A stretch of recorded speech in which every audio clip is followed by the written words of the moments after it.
que realmente es una síntesis y un poco al mismo tiempo una actualización de lo que se hizo con la universidad en lo que fue mi tesis doctoral, en cuanto que fue calificada como tesis máxima cum laude en su momento, y sobre el cual pues después se han hecho una serie de conferencias en algunos países de Latinoamérica, también en Italia y Francia, continuamente, y tratando de actualizarla incluso con unas tendencias angloamericanas sobre el tema de las cláusulas abusivas y de irresponsabilidad, de cuáles están las perspectivas de responsabilidad. En ellas realmente es un tema que no va a parar de evolucionar, es un tema que lo que se sigue viendo es que permanentemente, dependiendo de la imaginación de las partes, lo que se busca es tratar de alguna forma, y ustedes dirán, pero ¿por qué de responsabilidad las meten abusivas? Porque son tendencialmente abusivas sin que sean el 100% abusivas. Pero es precisamente eso. Generalmente en el mundo del comercio la idea es, sí, a uno le enseñan, pague el daño que causa, responda. Eso es lo básico, es el caballito de batalla de todo abogado, porque si no, ¿usted para qué demanda? Todo penalista, todo civilista y todo abogado de contratación estatal, o inclusive en temas laborales, lo que busca de alguna forma es que le paguen. Sí, algunos tienen cárcel, pero adicionalmente la indemnización, o simplemente en civil, laboral y administrativo lo que uno busca es el dinero al final, si no el negocio no aguanta. Entonces la idea es precisamente evitar eso, evitar pagar, y eso es tal vez la cláusula que en Colombia inclusive también mayor desarrollo ha tenido, porque la mayoría de sentencias hablan de esta cláusula, y una única sentencia habla de otro tipo de cláusula, es de la cláusula de modificación unilateral. Digamos que son las dos cláusulas que más se suelen usar en materia de cláusulas abusivas, pero lo interesante del tema es que, como decía el profesor Chávez, que no descanse, entre menos gente conozca el tema, más fácil abusar. Se han desarrollado varias teorías, algunos dicen que es un abuso del derecho, realmente no es un abuso del derecho, es un desarrollo del abuso del derecho para, sin que llegue a ser un abuso contractual, simplemente una cláusula que necesita control. Porque la idea es buscar eso, es un equilibrio contractual entre la reparación integral del daño, que no es un principio absoluto, y un equilibrio también con la disposición de la voluntad, que es la autonomía privada, que tampoco es un principio absoluto. Entonces, gracias a esos dos principios en juego que no son absolutos, porque a nadie le pagan lo que merece, simplemente coloquemos lo sencillo. ¿Cuánto vale usted? Alguna nueva clase dijo, no, yo valgo 5 millones de dólares, me dijo una profesora en Cali. Y le dije, ¿por qué? ¿Porque pesa más que yo? ¿O porque es más viejita que yo? ¿O cómo es el cuento? ¿O porque tiene un título más que uno? ¿O viceversa? No, no es un tema de cuánto vale uno. Uno cree que vale muchísimo, pero en la vida real hay unos límites legales. Y nada más hablemos de las víctimas. Una chichigua que le dan a uno por el tema de las víctimas. Pero eso es lo que hay. En civil lo pagan mejor, en el derecho de víctima lo pagan menos. Realmente son límites legales que no tienen que ver en el fondo con la cláusula abusiva, pero que nos ayuda cuando nos dicen, si la misma ley le establece usted un límite legal a la reparación, ¿por qué usted no puede pactar un límite a la reparación también? Lo comentaba un profesor ahorita, ¿será que yo puedo evitar un embargo de alguna forma con una cláusula que no responda en caso de? O en el tema minero, por ejemplo, hago una mina, ya que está de moda la de hoy, ¿sí? la mina de oro, o lo de Cerro Matoso. ¿Será que podría pactar, mire, en caso de que yo desplome la finca donde estoy haciendo la explotación minera, pues yo no respondo de daño al suelo, solamente de los del subsuelo, como ya yo le pagué, pues ya eso está incluido? ¿Será que eso se podría hacer ahora? Sí, todo se puede, pero hasta dónde son válidas. Creo que podemos ambientar un poco más el tema con lo que nos suele pasar. Hablemos de dos cláusulas banales. ¿Qué pasa cuando usted compra un apartamento? A todos nos dolió. Todos tuvimos esa primera etapa de la vida de crecimiento, cuando usted compra su apartamento, y en el apartamento le van a aparecer cláusulas como estas. Estoy seguro que a todos le van a aparecer porque en mi libro, con humildad, hay un anexo de bastante casuística de puros modelos tomados de otras contrataciones estándar, de muchos modelos, que al final traen lo mismo. Y le dicen la siguiente: usted se compromete a pagar el 30%, el 40% de la cuota inicial a tantas cuotas mensuales, como se cuelgue, paga intereses, ¿cierto? Pero después hay unas cláusulas interesantes que le dicen a usted: plazo de entrega, el día 21 de septiembre a las 5 de la tarde le entregarán su apartamento, y usted por ahí el día 21 recibe un otro sí que manda la constructora, por ahí como eso media horita antes, venga a firmar el otro sí El otro sí que usted está firmando reconociendo un plazo de 3 meses más para que se espere 3 meses más para entregarle. Pero usted viene pagando arriendo y usted ya había dado digamos, el aviso para salir del apartamento, y ahora ¿para dónde coge? ¿Quién le paga el arriendo? No, la cláusula dice usted nos da 3 meses más sin derecho a resolución por incumplimiento, sin derecho a ajuste de precio, sin derecho prácticamente a nada, ni siquiera a los arriendos. Pactó su servanta, ¿no? Y resulta que es su quinto apartamento, o sea que no será consumidor. Porque si fuera consumidor, antes de la ley de 2011 es terrible. Ahora con la ley después de 2011, bueno, la cosa mejoró un poco, pero sigue siendo complejo. No es fácil hacer testarlas.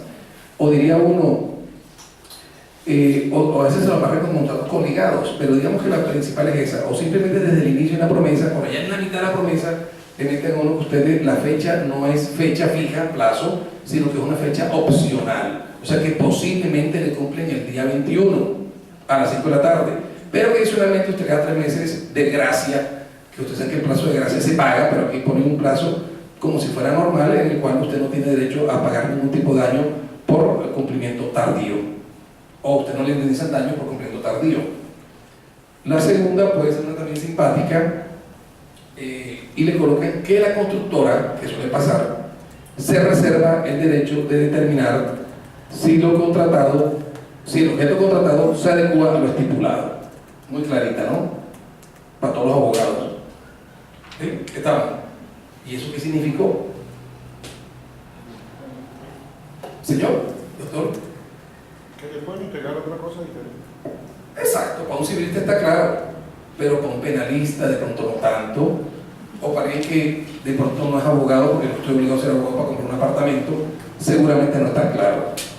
Y es lo que suele pasar, por ejemplo, cuando usted compra su apartamento, digamos el de soltero, y lo compra suponiendo una ciudad de mar, lo compra con vista al mar, 30 metros, porque no alcanza para más, sino lo que uno quiere, pero compra lo que puede, no lo que quiere. Y usted pensó comprar algo así, sin muros y sin nada.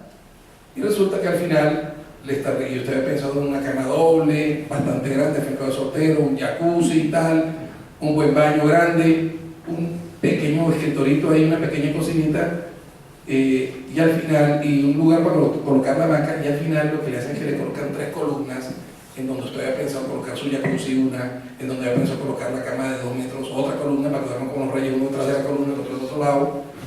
Y bueno, y al final entonces uno dice, pero son sus mismos 30 metros, y entonces usted pactó así, y no le quitó la columna porque arrumbó el edificio, entonces prima el derecho del edificio que el derecho suyo, de la copropiedad. Y entonces, ¿qué quiere? Pague.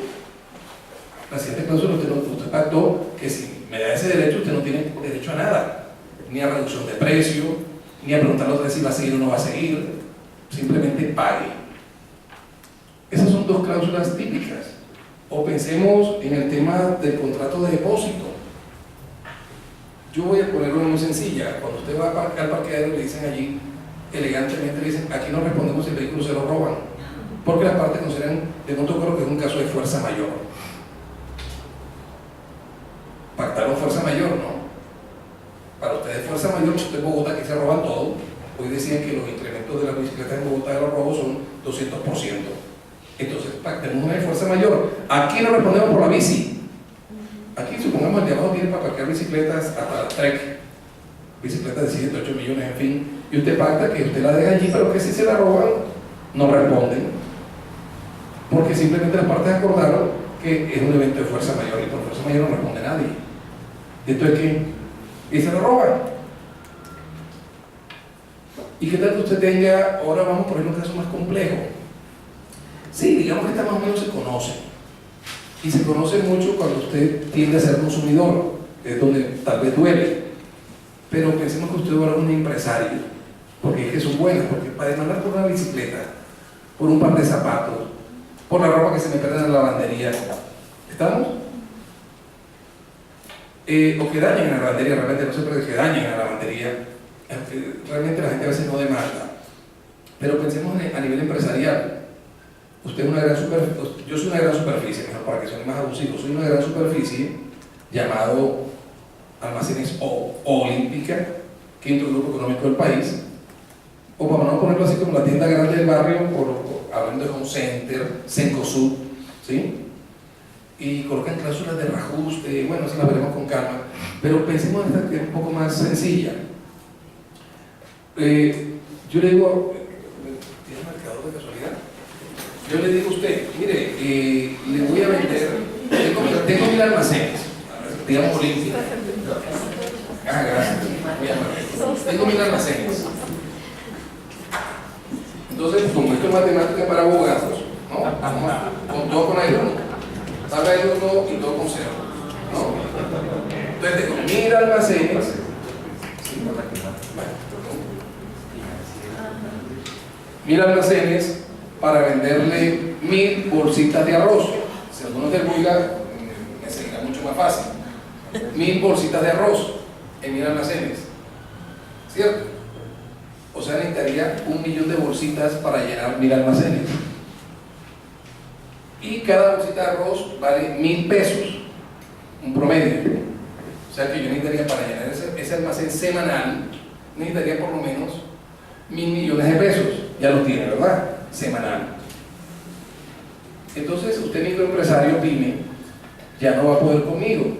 Le va a tocar aliarse con otros 4 amigos a ver si consiguen la plata y de pronto termina siendo un molino roa. No, ya es muy grande porque tiene poder de negociación. Me interesa que trate de entrar. Yo quiero ayudarlo a vender su producto porque no vaya de tienda en tienda vendiendo de bolsita a bolsita. Más bien yo le coloco todo aquí, pero le pone marca O. ¿Listo? Aguanta el negocio, ¿no? Le estoy garantizando una venta de 1.000 millones semanal. Pero es un mes. Entonces son 4 semanas. 4.000. Pero yo pago trimestral.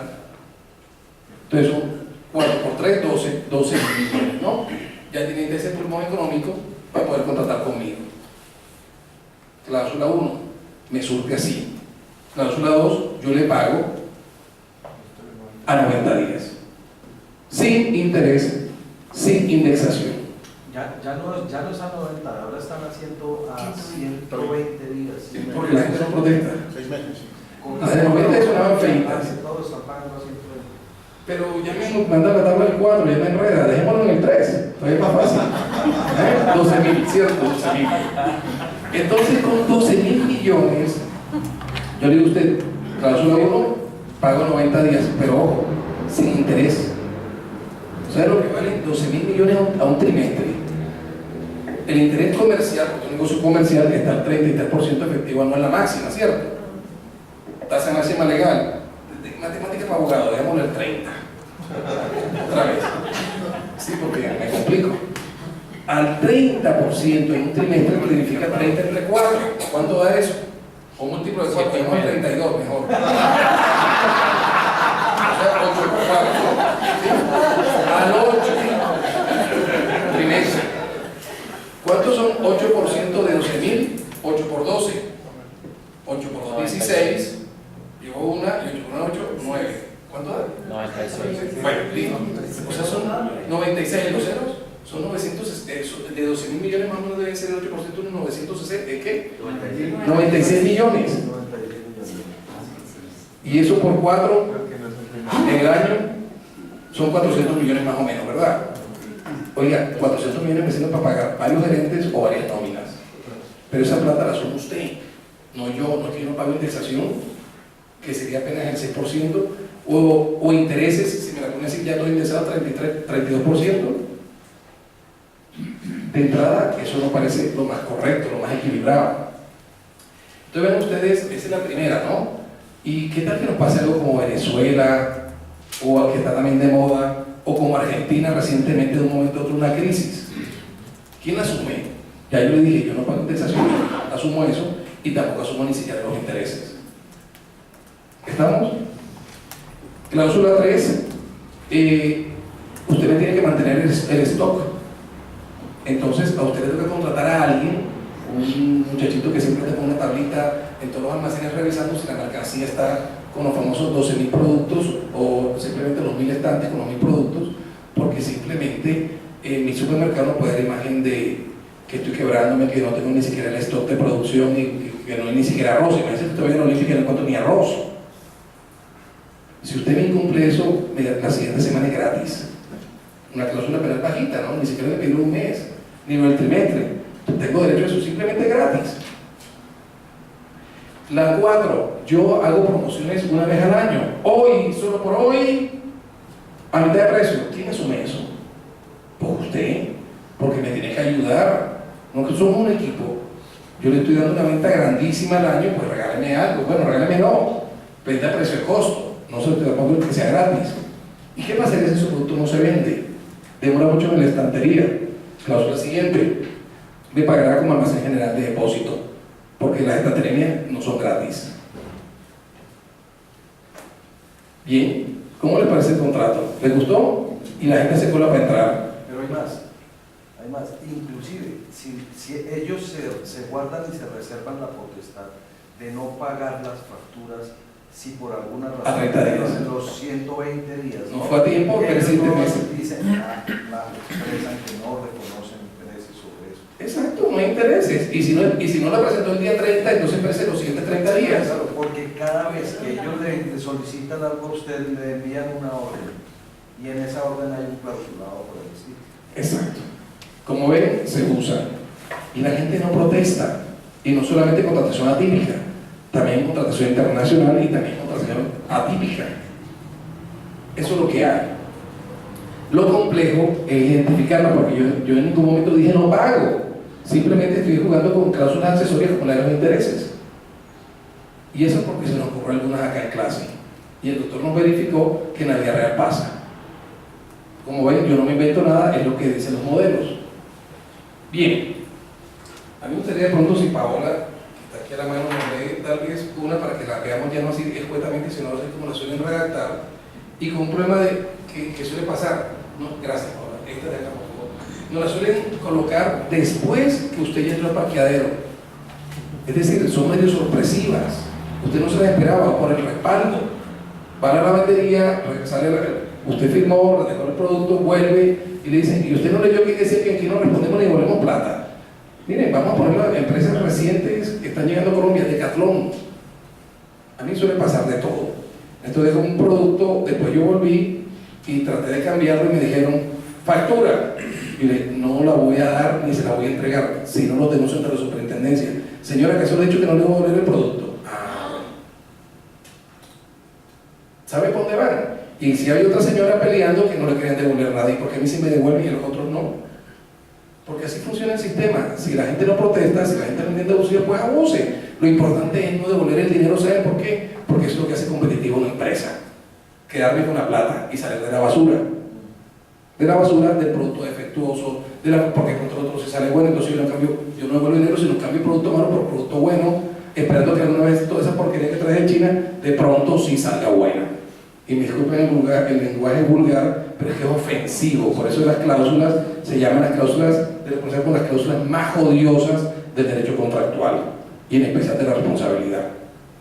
Bien, por favor, Paula, te transmito el micrófono.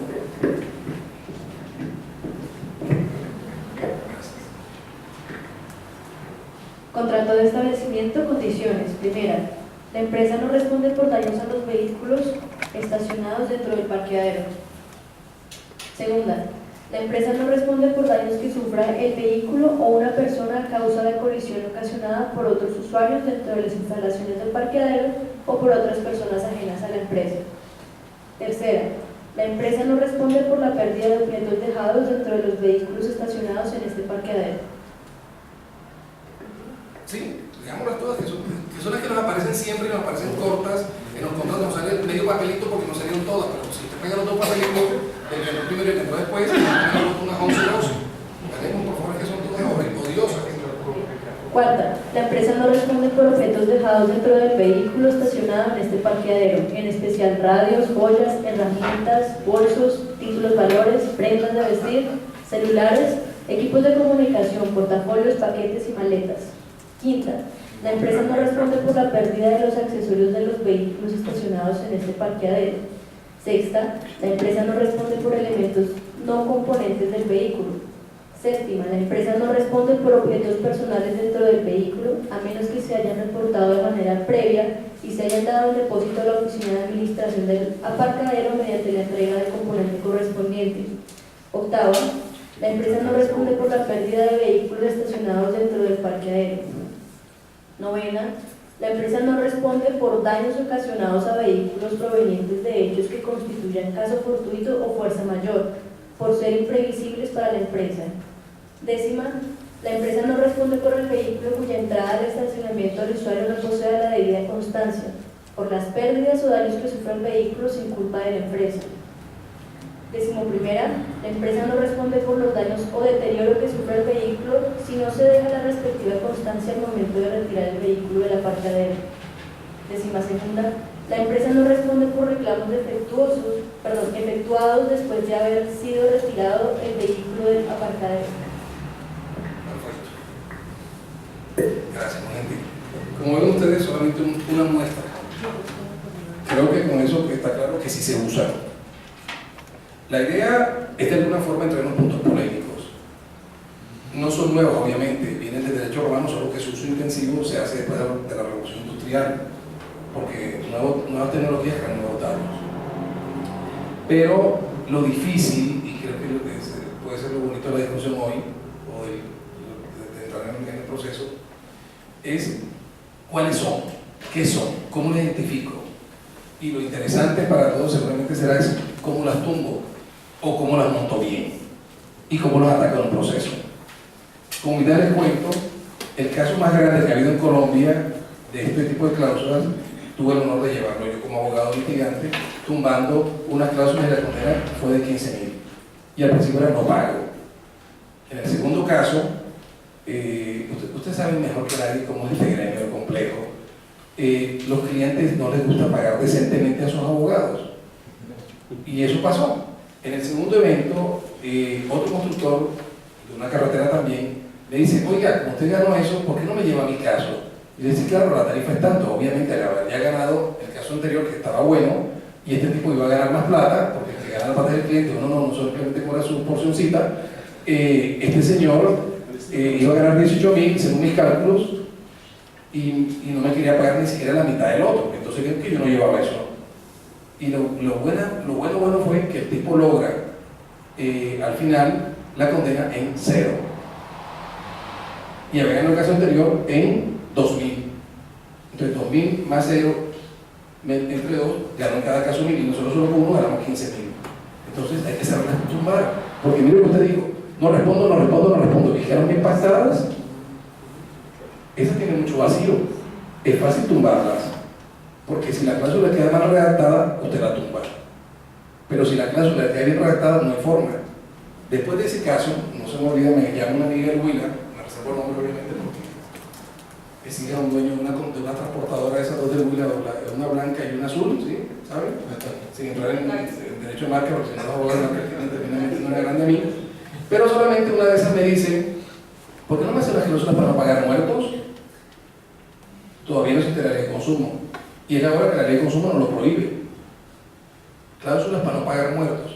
Claro, ¿cuánto vale el muerto en la Bianca? 25.000 gramos de oro puro, dice la norma de transporte con el comercio, hasta, si es que lo prueba, ¿no? Y hasta ahora no he visto la primera que pase ni a 1.000. Pero si el vuelo es nacional, porque Nacional. Y si es internacional, más barato, 100.000 DEC, o sea, 350 millones de pesos, que son 350.000, perdón, cada DEC vale €1. Pero el sí es chévere porque tú vienes a hacer la colección por tu cheque. En cambio, en la otra tienes que probarlo. Entonces, si eso se puede, ¿por qué usted no me hace una cláusula también para no pagar los muertos de los buses? Mire, les cobré una cifra alta, pero yo no podía. O sea, éticamente no está bien. ¿Qué tal que ustedes después de mañana se monten un bus de eso y también se mate? ¿Cómo las tumba? Si las deja más o menos amarradas, y algunos autores grandes como también Jaramillo dicen que parece que sí se puede, porque usted puede transar muertos, ¿no? Después que usted se muere, ¿cuánto que hay? Venga, le doy tanto y deja así. Niños del Agustiniano, un ejemplo, a 60 millones muchachitos. Chao. ¡Ay, perdón, Chichigua! Yo lo sé, pero mire que sí se puede. Pero entonces la pregunta es: pero si se puede una transacción, ¿por qué no me ponen una cláusula de anticipo de entrada como que dicen: máteme y no pasa nada? Sí, que te maten de amor está bien, pero que te maten en serio en un transporte y no pasa nada. Bien, aquí están los derechos humanos, y ellos dirán: ¡ay, pero lo aplica la Constitución! Estamos de acuerdo, pero a los civilistas no les gusta mucho. porque ese fenómeno de la constitución de un derecho privado como que altera todo el derecho contractual, ¿no? Siempre no nos ha gustado, pero siempre afecta.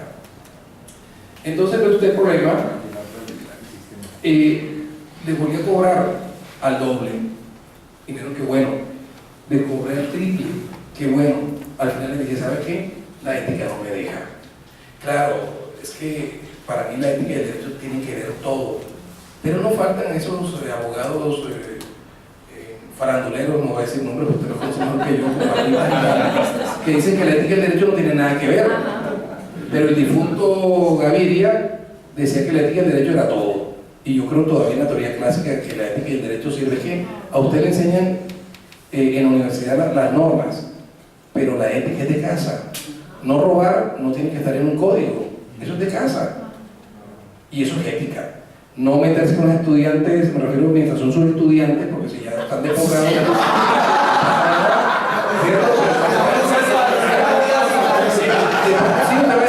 Pero ya tiene 18. Sí, pero no se ve bien. ¿Qué tal que uno viene estudiando doctorado? Hombre, el día de la sustentación hay que declararse impedido. O al menos ese día me enfermo. Yo la asesoro gratis, pero no me voy a poner de director de la tesis, o sea, no me parece lo más ético. Claro, no está prohibido, pero creo que aquí somos todos decentes y nosotros no hacemos eso.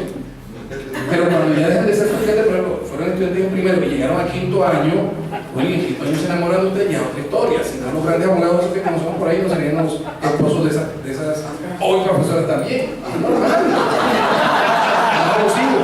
Lo abusivo puede ser que cuando eres profesor, ¿cierto? Eso no está bien. Aunque no nos lo prohíban, no está bien. Sin ser puritanos, pero es que, sí, porque usted dice, pero estoy en una universidad TEA. Pues sí, pero los valores los tienen uno de casa, no de la universidad. Y precisamente las cláusulas juegan aquí. ¿Hasta dónde se podría o no? Un control de las cláusulas es inmoralidad. Por eso entro en este tema de la ética, porque algunos definen lo antiético, sobre todo los filósofos, como también algo inmoral. Lo cual nos cuesta a los civilistas, pero también tiene que ver. Y no solamente un tema de religión, porque también los valores y principios vienen con la religión. En Emil es un tema católico. No dañar al prójimo, eso viene de la Biblia. O inclusive de la Biblia de los profetas. Hasta el Corán lo tiene. Y también los hebreos. Porque tienen unas normas comunes ahí, ¿no? Que vienen del Antiguo Testamento. Pero en Emil no dañes. Pero construye esos daños y no pago. No es que no sea ético, simplemente que es un tema contractual de equilibrio. Bien. Entonces, identificarlas, o sea, la ventaja en esta mente económica es hacer competitivo una empresa y también desarrollar el mercado de seguros, porque cuando usted no responde de todo, el seguro le cubre eso que usted está pensando. Esa fue la gran ventaja, e inclusive desarrollaron mercados como el inglés. La desventaja rápidamente es traspasar en cabeza del débil lo que normalmente no le correspondería. Esa es la gran desventaja. O sea, son ciertos riesgos que no me corresponderían en principio. ¿Por qué se está el tema de la reparación integral del daño? Porque sí se puede, y está claro que sí se puede. Esa es la tendencia moderna, sí se puede, pero con control, que es el tema evolutivo. Sí se puede porque en primer lugar, la misma ley te dice que la reparación del daño no es absoluta. En efecto, ¿qué es lo que te pagan cuando te cumplen? Solamente el daño previsible. Y el imprevisible, pues de malas. Ahí está una primera limitante. Una primera demostración de que esa reparación integral de daño es utópica. En el fondo no te lo pagan. A menos que haya dado culpa grave en el incumplimiento. Eso también está claro. Que ahí sí, como el incumplimiento es cometido con una forma muy burda, entonces ahí sí te pagan un poco más, es decir, hasta el imprevisible. Y esta es la teoría que usa tanto el Consejo de Estado como la Corte Suprema para validarlas. En segundo lugar, y también los arbitramientos usan lo mismo. En tercer lugar, también interesante que justifica esto, es que hay limitaciones legales de resarcimiento de materia forfitaria, es decir, una cifra fija, tu brazo cuánto vale, tu ojo cuánto vale, tu ojo cuánto vale, los laboralistas no manejan mejor que nosotros, pues yo hablo de civil, pero ellos tienen muy claro cuánto vale cada pedazo de carne, al estilo de Venecia, cuánto vale eso, y es lo que diga la ley, porque todos somos personas, vale lo mismo tu brazo que el de Uribe, que el de Santos, que el de Duque, que el del indigente, son personas, y eso los derechos humanos lo manejan mejor que nosotros también. Para ellos está claro. Los civilistas dicen, pero ¿cómo así? ¿Y la plata queda? Ok, es otra cosa. Lo procesante es emergente, pero el pedazo de carne, como pedazo de cuerpo, vale eso, lo que diga el código. En tercer lugar, también tenemos los plafón, es decir, el resarcimiento hasta un techo y de para abajo. ¿Qué es lo que pasa en transporte? Las maletas valen hasta 10 gramos por kilo y el equipaje total hasta 200 gramos y el muerto hasta 25.000 gramos de oro puro, pero y de ahí para abajo. Si no lo pruebas, no te lo pago. Entonces, es un plafón.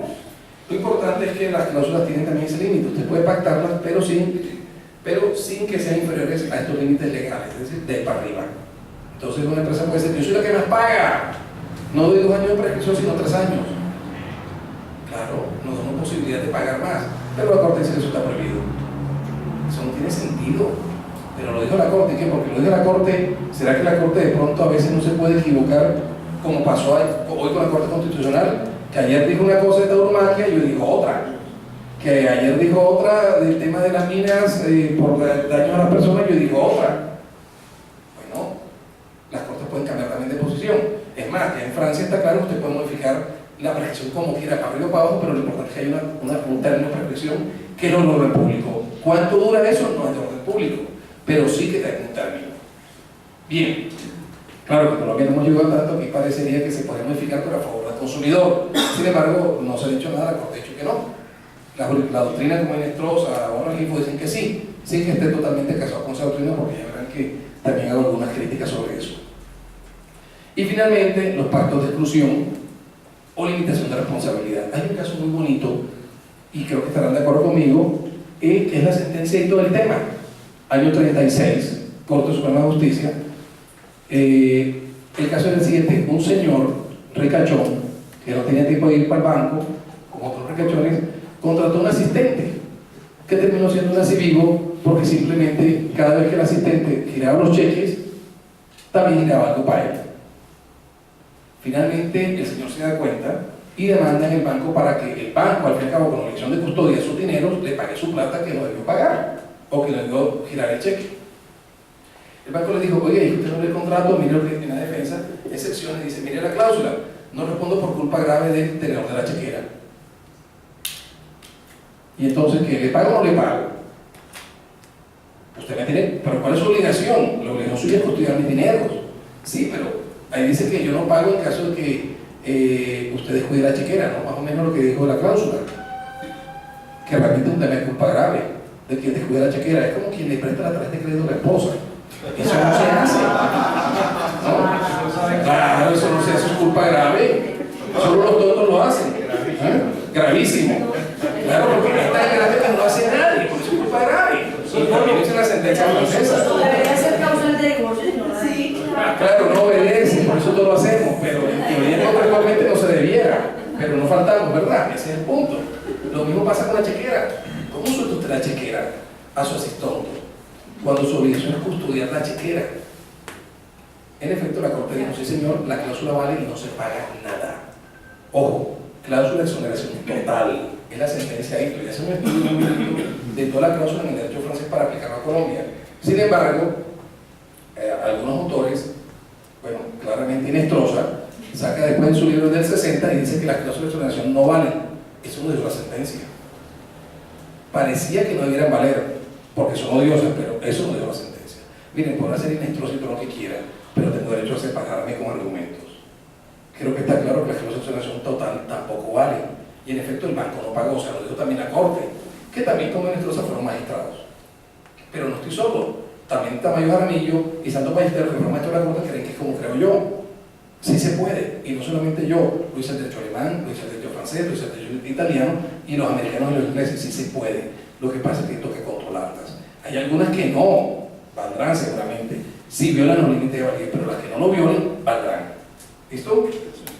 Eso, y eso se siguió repitiendo durante las sentencias posteriores, después del 38, con un señor que también deja espacio en blanco en los cheques, tampoco le pagan, porque es culpa grave del estúpido que deja eso así. Por eso toca como los viejitos, siempre rayar los cheques por si acaso, porque es la experiencia, porque a usted le pasa cuando es la primera vez, ya cuando tuvo experiencia no tanto.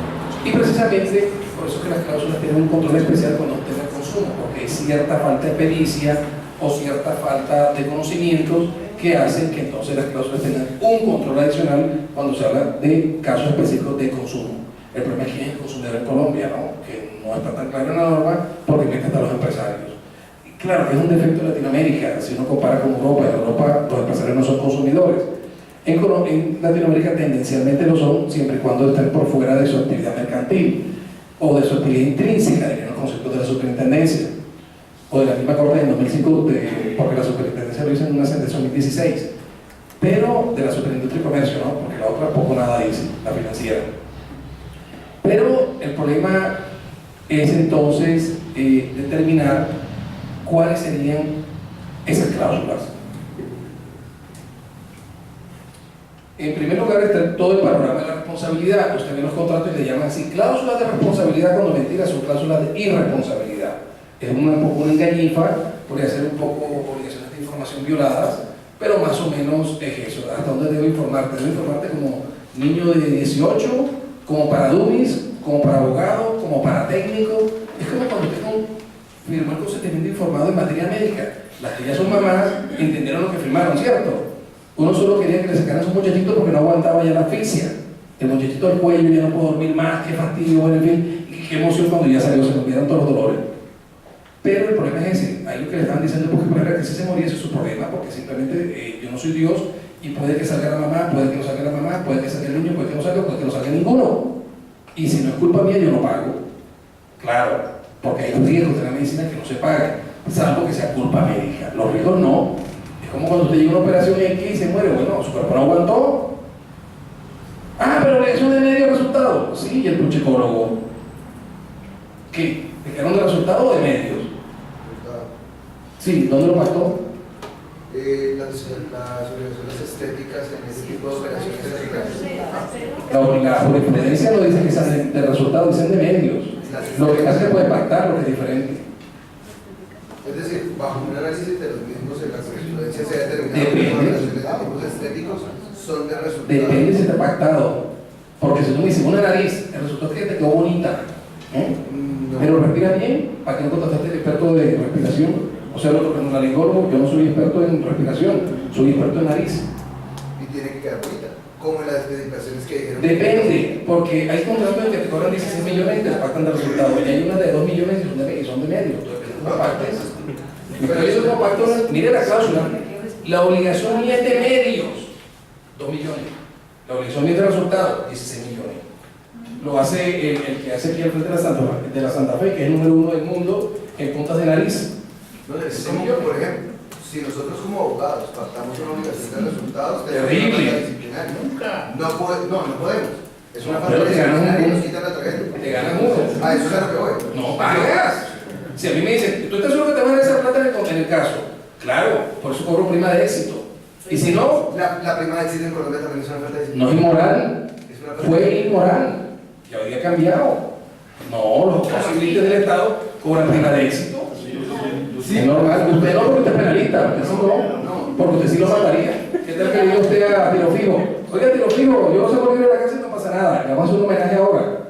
El Consejo Superior de la Judicatura ha determinado que es una falta disciplinaria cobrar prima de éxito como tal. Que no nos denuncien es otra cosa. Bueno, hay unas tarifas y hay unas tarifas. Pero las tarifas para los chiquitos. Con mucho gusto les apuesto. Bueno, si es por el tema disciplinario, tocaría verlo. Yo no estoy en el tema disciplinario, pero en teoría, si usted ve también las evoluciones de las figuras, fue inmoral. Hoy día que abogado trabaja sin prima de éxito. Para meterle la ficha, eso es bueno. Lo que pasa es que usted sí no puede prima de éxito porque usted no va a sacar más plata que la libertad. Y eso sí sería inmoral. Un proceso de responsabilidad que si uno defiende el medio para que se gane el proceso. Claro. ¿Cuánto lo ahorraste? No solo cuánto ganaste, cuánto lo ahorraste también es ganar. Mire el caso de este señor que fue un escándalo, que a mí me parece una tontería, fue el caso de el cartagenero, que tiene doctorado en precontractual, Expósito, 70.000 millones de condena. Y lo que quedaron porque cobró. Oye, pero es que ¿cuánto le ganó? ¿Cuánto dejó? Pero es que la demanda inicial era 300 y pico mil y solamente condenaron por 70.000. No ganó. Claro que ganó la plata que sobró al Estado. Entonces tiene que pagar una prima de éxito porque eso que no se gastará tanto. Pero ¿por qué si la obligación es de medios? Exacto. O sea, ¿por qué una prima de éxito? Porque te va a ganar una plata extra. No soy civilista, entonces, por eso me... Bueno, a ver. ¿Por qué? Porque yo no te puedo poner el resultado en teoría porque de pronto me tocaría pagar mi bolsillo. Claro, no, yo diciendo A ver. es que si en mi obligación es de medios y yo me comprometo a realizar mi mejor esfuerzo, cuando mi mejor esfuerzo resulta, también me dan Bueno, es que cierta mira, la cereza en medio. vamos a este caso, 12.000 millones. Pero es que tiene que- Ese es tu derecho en la demanda, ¿verdad? ¿Y qué tal que yo te logre además cuadrar unos intereses? Esa no es o sea, la labor del abogado no es siempre hacer el mejor trabajo, o sea, lo mejor que pueda, Claro, lo mejor que puede ser. o mi mejor esfuerzo, O mi mejor o esfuerzo. hacer lo posible por. Claro. ¿Qué es la obligación de medios? Es una obligación de medios. ¿Y dónde está consagrado en el código? No está. Eso es pura creación jurisprudencial. Viene copiado de Francia, criticadísimo en Alemania, criticadísimo en Italia, pero es lo que hay. ¿Qué hacemos? Trabajo con la jurisprudencia y si no me creen a mí, lo dice el doctor Pedro Munar en un libro de responsabilidad de negocios, libro de Santo Tomás, y dice cómo la obligación de medios se aplica con el 1604 del CIP para determinar el régimen de responsabilidad. Y cómo el 1604 al final dice que puedo modificarlo todo por facto entre la parte, o sea, cláusula de exoneración otra vez. Y es la R, no la C ni la D ni la N, todo, los tipos de R. Vamos allá, ya vamos, esto se está generando la idea. Bien, entonces son de responsabilidad y tienen una relativa obligación que nos duelen seguros. Cuando usted, doctora, se aseguró que derecho de seguro de vida y al final se muere y no le pagan nada, entonces ese seguro de vida ¿para qué? Para que se muera tomando agua. Eso no sirve, pero así funciona el sistema. Las eximentes son muchas. No son eximentes, son a quien me obligué. Pero ese es el juego. Cuando yo me obligo a una cosa, respondo lo que me obligo. Si no me obligo, no respondo. ¿Ve que afecta la responsabilidad? Pero el veneno está cuando esas cláusulas por su efecto también generan exoneración de responsabilidad. Y en el caso de las de caso fortuito fuerza mayor, cuando yo pacto eventos de caso fortuito fuerza mayor, es que no me obligo al caso fortuito, o sea, no respondo por eso. Ese tiene un efecto de exoneración. Entonces la cláusula en su momento evolutivo, vuelvo otra vez al año 2000, y dice, mire, una cláusula esta que no es que no te pago, o que te pago a medias, no es solo eso, porque solamente sería el daño, o solo el lucro cesante, o solo el daño emergente. Es más, son tus derechos y acciones, no tienes derecho a resolución por incumplimiento. Traducción, no te pago por daño esencial, por incumplimiento esencial, es lo que te están diciendo. Ese sería el efecto. ¿Está claro? Señora. Escúcheme una pregunta que quizás sea ignorancia mía, pero... No, a mí trátame de tú, Yelinda, tú me conoces. Todos son mis amigos, colegas, todos soy yo tú. Aquí yo no soy usted. Usted será pronto en la calle cuando tengo un proceso juntos. Pero aquí estamos en confianza. Por favor, trátame de tú. Que yo soy menos que ustedes, así que no pasa nada.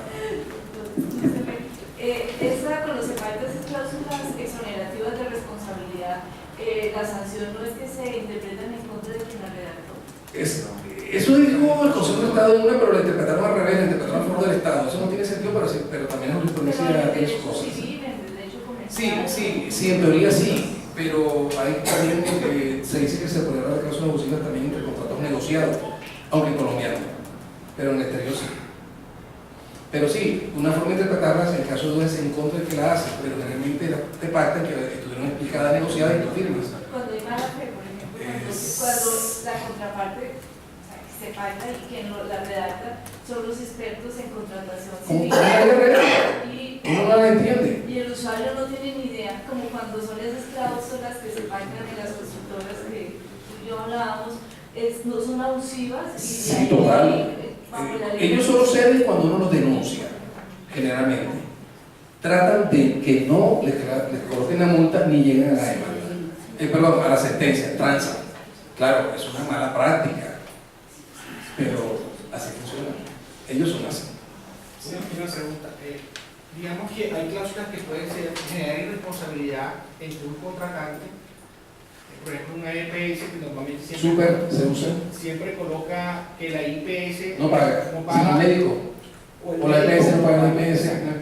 La pregunta es, ¿qué es lo que la hace finalmente abusiva? Ya voy. La posibilidad de negociarla o la imposibilidad de negociarla, la posición de dominio o la imposición unilateral.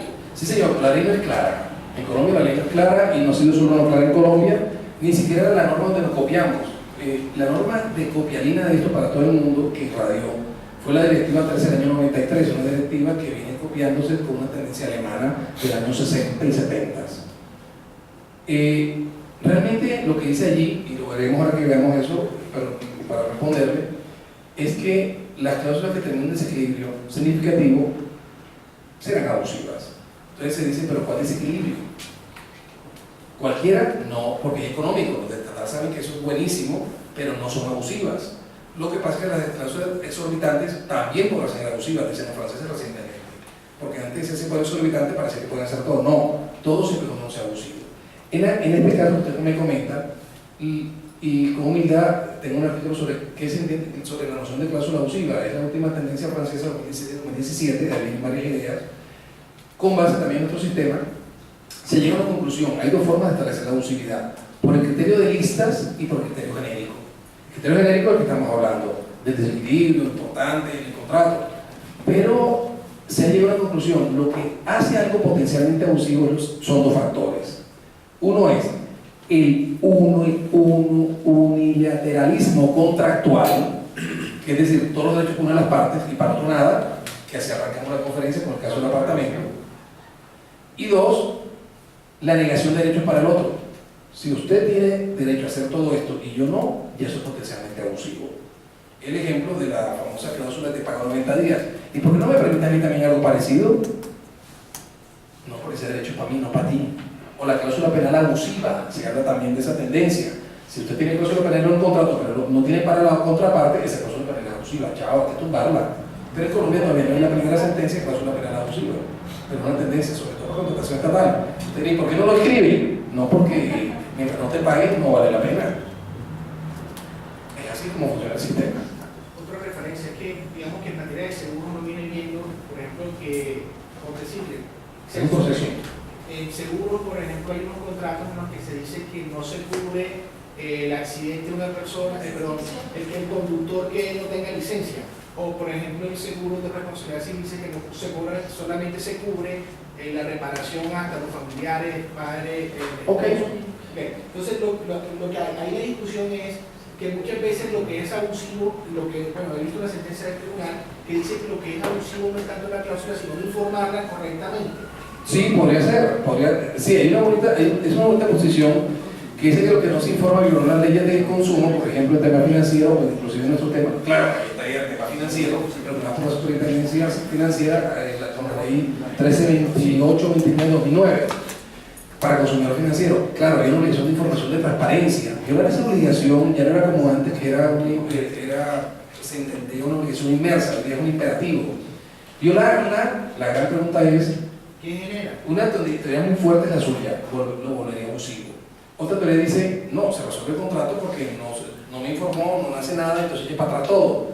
Sí, pero al final, ¿qué pasa con la víctima? Hay que coger la posición que me le convenga a la víctima, que le responda. Por el principio pro consumatorio. Pero la discusión está en la mesa, no es sencillo. Realmente es un tema ya está hilando muy delgado. Y en efecto, tan solo Inglaterra y España, en algunas sentencias inferiores, empiezan a hablar de algunas cláusulas abusivas en seguros.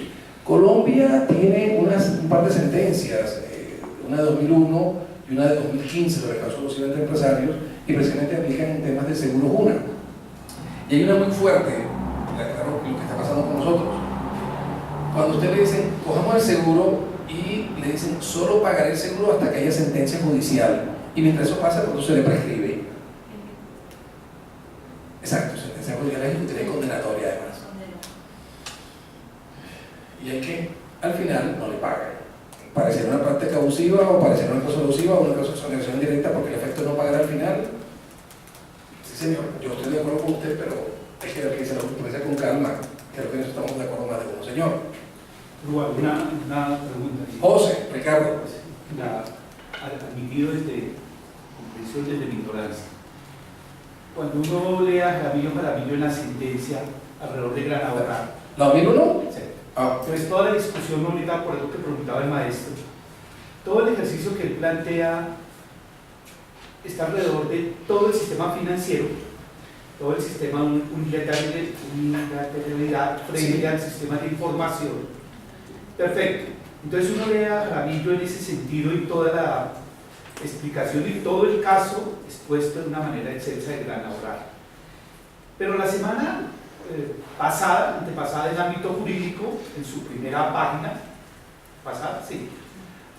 nuevamente hay una amonestación por parte de la Corte frente a las entidades financieras y su obligación de informar.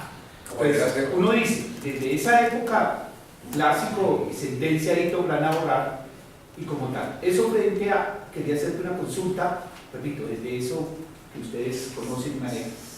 Si uno te escucha, uno pensaría, sin tener la formación obviamente del derecho, de ser abogado, que este tipo de casos y situaciones que planteas en un país como este, casi que dependieran las cláusulas y los contratos del sistema del cual se habla. O sea, me explico. Si es salud, daría la sensación que, si es sistema financiero, daría la sensación que, o sea, ¿hasta dónde entonces en términos de un concepto de derecho y un sistema unificado, en lo que tú manejas, habría una diferenciación? Y segundo, siguiendo Jaramillo y a otros autores alrededor de eso, ¿en dónde existe y dónde se referencia cuando aparece el daño con respecto a la reparación o el concepto de mitigación de daño como un concepto previo que obliga a que, aún sabiendo que el daño con expectativa puede aparecer, es una responsabilidad de quien genera el contrato? Sí, precisamente eso fue lo que llevó a los controles. Claro, en los años 30 ya se puede impactar sin problema para todos.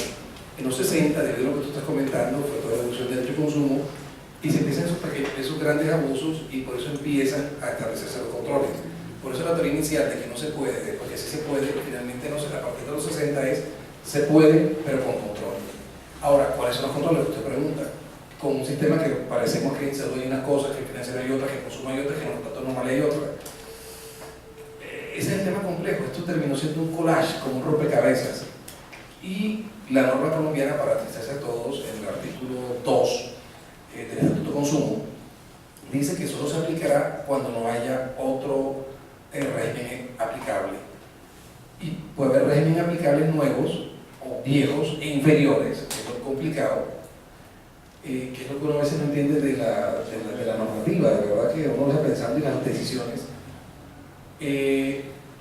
Cuando te dicen, por ejemplo, el tema aeronáutico, cuando un exfuncionario de una empresa aeronáutica X, ahora el gerente de esa empresa, y saca soluciones que en teoría protegen al consumidor, pero que no desprotegen frente a la 1480.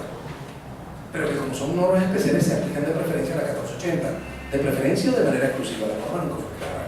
Entonces uno diría, porque tiene especialidad se aplica la norma inferior que es protectiva.